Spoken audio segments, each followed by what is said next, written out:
歡迎收看客家名路學院2月1日新聞。客家 DMV 呢度採用客家傳統藝術，第今年度推出20場客家戲曲在京教業推廣活動。4月1號，第苗栗縣頭五國小正式開始，由客委會邀請嘅用心客家採茶劇團帶來當天嘅演出。客委會表示，希望透過戲曲結賽欣賞、體驗互動，還個有獎徵達大條活動內容，本學童做得當天嘅接觸客家戲曲。感受客家傳統藝術無窮樣嘅面貌。接下來，每個喺全國北、中、南、東這9間國中，小學其他教研推廣活動，本期來見到新年嘅認識珍貴嘅客家傳統藝術文化。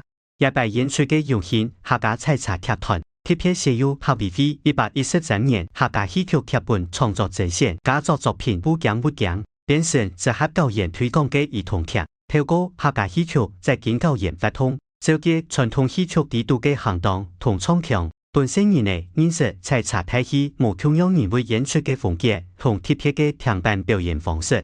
以上係客家名路學院嘅報道。